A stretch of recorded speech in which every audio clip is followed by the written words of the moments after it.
Hey folks, welcome back. Hope you're doing well. We are coming up on peak harvest time in our garden and we're still in the heat of summer.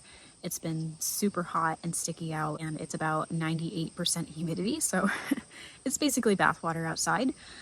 And I have been trying really hard not to overwork myself in this weather. I shared in one of my most recent homestead vlogs about my bout of illness last month. I had an autoimmune flare-up that was triggered by diet and stress, but also from just the extreme heat. And it got me thinking about how I can better prepare to take care of myself when I am sick. So I've done a lot of different herbal remedies, antiviral tinctures, which are super helpful for preventative care, especially around those months when people are contracting lots of illnesses, like around Thanksgiving and the winter holidays. I've also done a sore throat cough syrup, and if you're interested in learning how to make that cough syrup, I definitely recommend it. And I've also done things like tea blends for menstrual cramps. So I have a few things that I like to use for certain types of illnesses, but what I've never really had is something that's good for headaches. So I get lots of tension headaches. I do occasionally get migraines, though not nearly as bad as it used to be when I was a kid. And it's just one of those things that really knocks me flat on my back. I don't really have anything in my herbal remedy arsenal that I can use for tension headaches and migraines. And of course, when you're not feeling well, the last thing you want to do is be fiddling around trying to make a preparation when you should just be laying in bed. So it's good to make these things ahead of time. Fortunately, there are plenty of herbs that are useful for treating things like migraines and the occasional tension headache. And I have about 5 of them growing in my garden right now. So I thought today's video, it would be good to talk about these different herbs that you can use for when you have a headache or a migraine and how you can prepare them so that they're ready to use anytime that you need them. We're also going to be playing around with the Alembic still today, so if you are interested in learning about how to make herbal hydrosols and all that they can be used for, stick around towards the end of the video. All right, let's go and get out into the garden. Beach rose, wild rose, or Rosa rugosa is a delightfully aromatic species of rose that can be useful for relieving stress-induced headaches. Many studies show the benefits of aromatherapy for relieving stress, with plants like chamomile, lemon balm, and rose being often mentioned. To this day, rose is commonly used in traditional Iranian medicine, often paired with violet and coriander for the treatment of migraine headaches. We'll be making our own version of this medicine later, so stick around to the end of this video.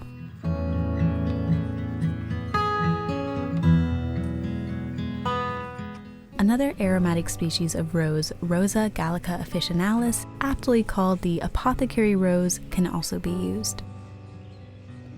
You may find that most cultivars of roses bred for their show-winning beauty often lose their strong aroma. Our sunset roses are beautiful, but have almost no aroma and are not nearly as appealing to our pollinators. So stick to the natural aromatic roses for the best results when tackling headaches with herbal medicine. If you live somewhere where you can grow lavender, lavender is another aromatic herb that is commonly used in aromatherapy to treat tension and can be used as the aromatic element in a headache-relieving herbal formula. We struggle to grow lavender in abundance here in Maine because of our cold winters, but I do usually manage to get enough to have a lavender-scented treat every once in a while. So we are out in the garden right now at the kind of the back end of the garden. This used to be the very last row, but if you look past us here, you can see some new rows of buckwheat. These will eventually be garden vegetable rows. We're just using the buckwheat as a cover crop for now. This back row here is what I planted with coriander and dill. I did not know at the time that you shouldn't plant coriander and dill next to each other because they're part of the same family and they can even cross-pollinate if they flower at the same time. I guess fortunately my dill ended up dying prematurely, so that hasn't been an issue, but we do have plenty of flowering coriander. So coriander has 2 common names, coriander and cilantro. Usually when we're talking about cilantro, we are talking about the leafy bits. So this is the leafy bit, the cilantro, and this is pretty common in things like tabbouleh or salsas. I personally don't like the taste of cilantro because it has kind of a soapy taste, which is not true for everybody. But what I do like is coriander for both its medicinal uses, and it's also excellent for pickling. So when we are talking about coriander, we're usually referring to the seed heads. So these seed heads are not ready for going to seed. Usually want to wait for these to dry, but these are in the perfect state for making hydrosol. Coriander is rich in micronutrients and vitamins, and it has medicinal properties like being antimicrobial, anti-inflammatory, and contains pain-relieving effects. Linalool, a compound in coriander seed oil, helps with central nervous system disorders and can improve memory and have sedative effects, which may be part of why it's so useful for relieving headaches. A study tested coriander syrup on 68 migraine sufferers, comparing it to a placebo. After 1 month, the results showed that those taking coriander syrup had a significant reduction in migraine duration and a higher chance of becoming migraine-free as compared to the placebo group. That smells really good. And funny enough, right next to it, we also have another plant that's great for headaches, Feverfew. So Feverfew is often confused with chamomile because of its tiny button-like flowers. They're white and yellow, similar to chamomile. Feverfew is excellent for headaches, primarily because it contains a chemical similar to the compounds in aspirin, so it's useful for pain relief. And that chemical is called salicylic acid. Feverfew is suspected to help reduce migraines by preventing the overproduction of prostaglandin and serotonin, which are chemicals in the brain that can dilate the blood vessels and trigger migraines. On a side note, the strong fragrance of Feverfew is also a great pest deterrent and makes a wonderful companion plant for pest-prone vegetables and herbs. Violet, especially the species Viola odorata, not only provides relief through its strong aromatic qualities, but like Feverfew, contains significant amounts of salicylic acid for pain relief. The leaves and flowers are cooling and anti-inflammatory and have a wide range of uses for sore throats, stomach aches, and of course headaches and migraine relief. Violet can be prepared for headaches and migraines as a tincture, powdered and added to capsules, or as a whole leaf tea. Even the leaves have a wonderfully sweet smell when prepared in a tea. As I mentioned before, we're going to make a headache remedy inspired by traditional Iranian medicine using violet, coriander, and rose. So let's collect our coriander to make the final ingredient for our medicine. So there's plenty of coriander for us to use to make hydrosol today. We are going to leave some of the plant so that it can continue to go to seed, because I will collect those seeds to use in fresh teas, as well as saving seeds for next year so I can have another patch of cilantro or coriander wherever I choose. This bed will probably become something different, probably a perennial, but for now we're using it to reseed our annual plants until we have a more permanent spot for them in the garden. There are so many ways to prepare herbs medicinally, each with its own strength and weakness. Herbs for teas and tinctures made from both fresh and dried herbs are perhaps the most common and easiest way to prepare herbs, with tinctures being the stronger of the two, but what I find is that both lack the ability to preserve the essential oils and aromatic qualities of herbs, which is what I want in a potent migraine formula. So I want to find a way to capture and preserve the essential oils in a pure liquid form, and that's where hydrosols come in. Hydrosols are an herbal distillate, which is the process of capturing essential oils and other beneficial constituents in steam, condensing the steam back into liquid form through a cooling process.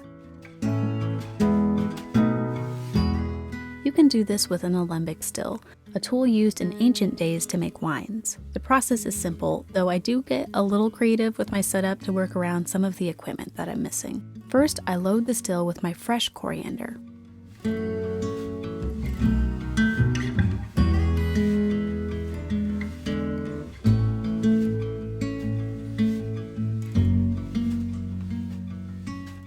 Then we add distilled water. You want to use distilled water as you don't want chlorinated tap water in your distillate, nor do you want to use well water, as this can cause mineral buildup in the tubing over time. This of course is just for home use and is not an exact science.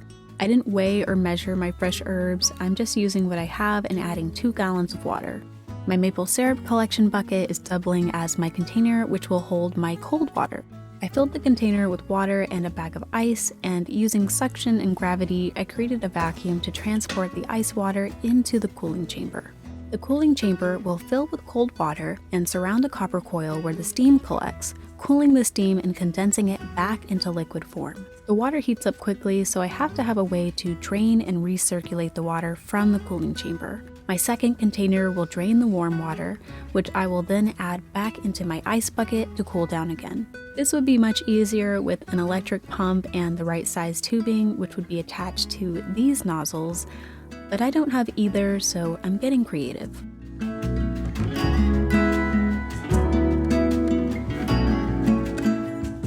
The Alembic still sits on a hot plate, and I watch for the still to heat up to 200 degrees Fahrenheit. I try to maintain that temperature and collect the hydrosols produced for 1 hour.